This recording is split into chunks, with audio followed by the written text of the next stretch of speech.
and welcome to Atop the Fourth Wall, where bad comics burn. We've covered a lot of tie-in comics around here, from adaptations of movies to books supposedly working in the same fictional universe. Some worse than others. However, I don't think we've covered the topic of comic tie-ins to games that truly are meant to tie into the story. The closest I can think of would be Atari Force from the first live show, but I have no idea if what happens in those comics actually does affect certain Atari games. However, today's comic is tied into a specific game of the same name, Dr. Doom's Revenge. Although technically the full title is The Amazing Spider-Man and Captain America in Dr. Doom's Revenge, but I like the better acronym for Dr. Doom's Revenge being DDR.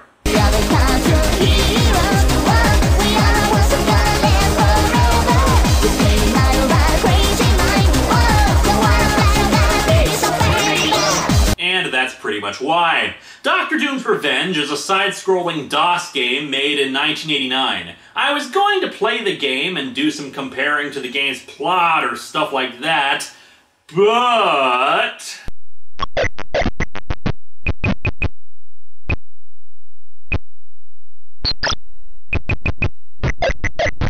yeah, I don't think I'll be doing that. Supposedly, the comic is the prequel to the game, so we shouldn't need any background information on this one. So let's dig into Dr. Doom's Revenge and see what he's getting his revenge for exactly. Welcome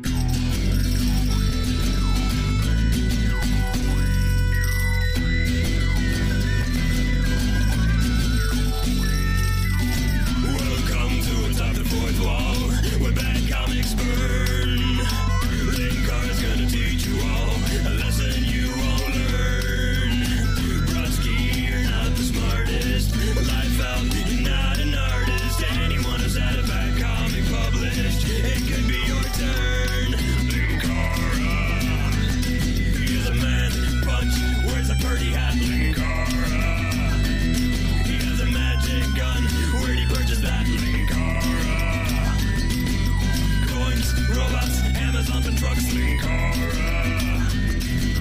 this comic sucks. Linkara.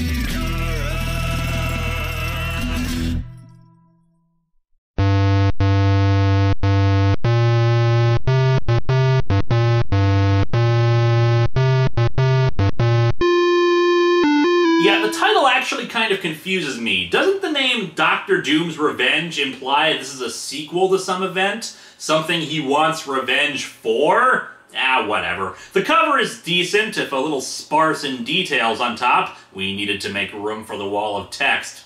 Our weather today is partly cloudy with lemonade in the afternoon and a high chance of logos. Dr. Doom is menacingly drawn over the heroes, classic symbolism, though I love Captain America's gestures here. I'm sure he's supposed to be giving thumbs up to Spider-Man, but I can't help but think he's actually going, "Hey, get a load of this guy, eh?" We open in Latveria, where Dr. Doom is just crossing his arms and standing on his little patio, as if to say, "Yeah, I'm awesome. Dr. Doom, baby." Latveria, this Eastern European nation, is ruled by the iron fist of this man, Dr. Doom. Not ruled by Dr. Doom himself, mind you, just his fist. He was kinda drunk when he wrote the Constitution. Now, Doom has stolen the ultimate weapon. Let the world beware! A deadly bee weapon. What is this ultimate weapon? Well, from the looks of it, it's a giant missile. Sure, it's phallic. Why wouldn't it be? We cut to New York City, where Captain America is stopping a truck hijacking. It's 10 against 1! He doesn't stand a chance! Captain America fought Nazis. You could have a 100-to-1 advantage, and I'd still put my money on him. Anyway, the numbers game starts decreasing rapidly as Cap knocks out some goons. One guy behind him tries to shoot him, but is stopped by Spider-Man's webs. Spidey chases after some goons who have inexplicably fled to a rooftop, while Cap goes after some guys on the street. Come on, push! We can hit Cap with this thing! Urgh, it's really hard to push! Almost as if it's a bunch of bricks cemented together and attached to a rooftop. Thus, trying to push it over is really kind of a dumb plan, especially since there's no guarantee that Captain America will be standing directly underneath it. Apparently, the chimney is actually made of rubber since it bends before Spidey just smashes it in half without any difficulty. Yeah, that makes sense. Spidey has other problems, though, because one of the criminals busts open a crate which contains a sonic blaster. He avoids the blast and Cap tosses his shield, knocking out not only the guy with the blaster, but another nearby goon in the process! America! Fuck yeah! The two shake hands and Cap offers Spidey a lift since it's going to start raining. And, as we saw when Captain America was fighting the asthma monster, he's still driving around in his A-Team van. Pretty metal set of wheels. Yeah. You know, Spider-Man, it's funny. Most people are frightened when I invite them to get into my van. While in the van of America, Cap decides to look up and see if the hijackers were part of any known terrorist or criminal gang. Ah, just the thing for today's on-the-go hero. A portable computer. Computer, you say? What sorcery is this? I know they probably needed to spell that out since this was 1989, but that's just such an awkward thing to say that you'd think the Tandy Computer whiz kids would jump out and start talking about that laptop. Anyway, they don't seem to be linked to anybody, but then something else comes up. There's an urgent message on my electronic bulletin board. An urgent message on your electronic bulletin board? What does it say? It seems that the second season of Star Trek The Next Generation is going to end on a clip show! No, it's that Dr. Doom has stolen a missile. They specify what kind, but I don't recognize it, so I'm going to guess it's bad since they say the prefix thermo, and he's planning to use it to blackmail the US government. Cap is quickly on the phone to call for help, but I can't get hold of the Avengers or the Fantastic Four. It's like being on hold with Sprint customer service. I'm in a hurry here! Spidey volunteers to help. Captain America's only response is to turn on the engine and floor the accelerator, which lasts all of 5 seconds before he has to brake again because of New York traffic. They head into the secret regional headquarters for the National Security Council, who are happy to see Cap, but not so much Spidey. Don't some people consider him an outlaw? I don't. I trust him with my life. Besides, I'm the only one available. And I'm sure the Avengers are doing something really important right now. Verily, this show about ponies is quite entertaining. Undersecretary of Defense Ralston still says that Spidey should leave. However, he's interrupted by a call from his boss, President Bush. If Captain America vouches for him, that's good enough for me. They brief the two heroes on where Doom is keeping the missile. You know, if he only has the one missile, you could probably just use special forces to take him out. Do you really need two superheroes for this? None of us want war in that whole area out over there. But as Commander-in-Chief, I am ever cognizant of my authority to launch a full-scale orgy of death there on the desert sand. An hour later, the two are put into a supersonic aircraft that looks remarkably not aerodynamic enough for supersonic flight, and head towards Latveria.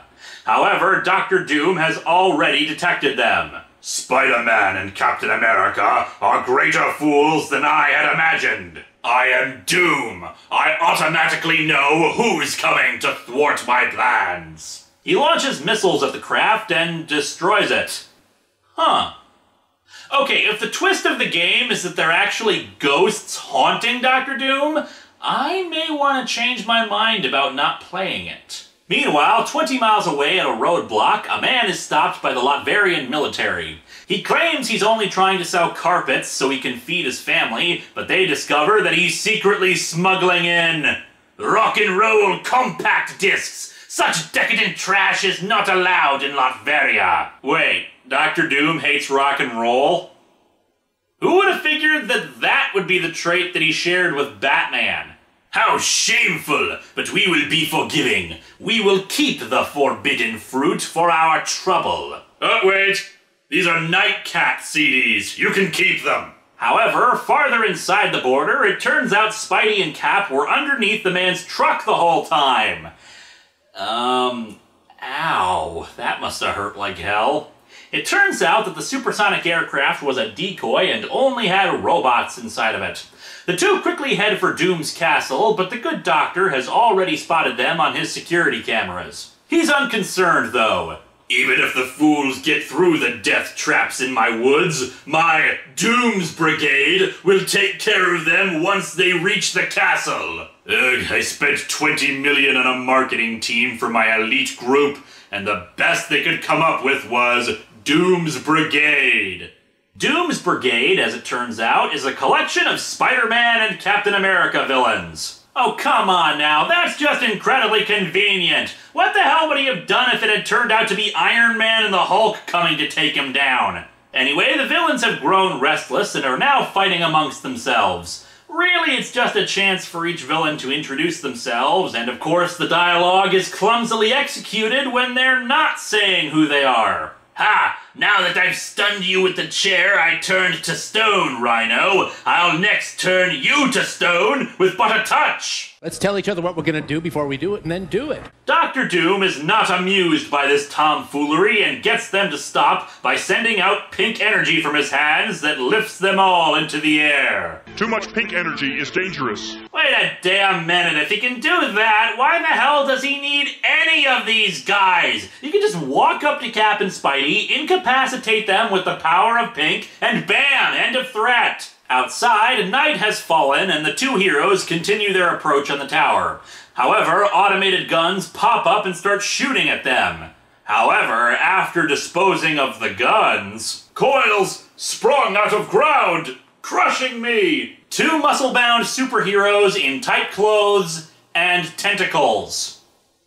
I don't even have to make a joke at this point. You're all doing it right now on your own. Spidey manages to rip the tentacles out of the ground and destroy them. Thanks, friend. I thought I'd had it. Friend? He does like me! Oh my god, Captain America is gonna ask me to the homecoming dance! That celebration doesn't last long, however, as Doom unleashes robot troops on them. Robots. I hate robots. Doom contacts President Bush again and states that even if the two get past his defenses, he can still launch the missile, so he'd better surrender the United States to him.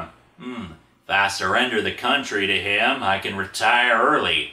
And get Friday off. Back with the heroes, they manage to take out a bunch of the robots but decide on a new strategy. I'll go high! And I'll go low. And because I don't know where Latveria sits in Europe, I'm not sure which of you two gets to Scotland before the other.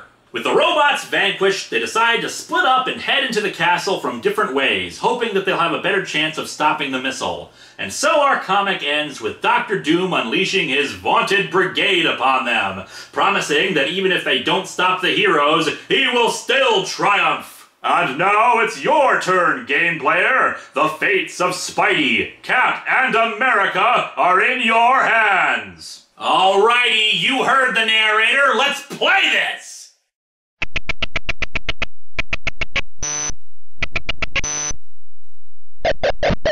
Yeah, I think America is doomed. Sorry. Anyway, I feel I owe you guys an apology. This comic does not really suck at all, and I promised you last week that we'd be looking at something dumb. I should have taken a closer look at this thing before I scheduled it. I just assumed that because it was a tie-in with Paragon Software, that it would be some promotional crap like the Tandy Computer Whiz Kids. Sure, this comic has some head-scratching moments here and there, but it's not offensive or stupid or anything. It's actually pretty decent for what it is, with some pretty good action. I especially feel bad since this is supposed to be a show about bad comics, and yet this year we've had either okay comics or so bad it's good material. I mean, when was the last truly awful comic I reviewed?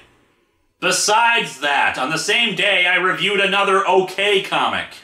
Okay, that's a good answer. Still, we need to get this show back on track.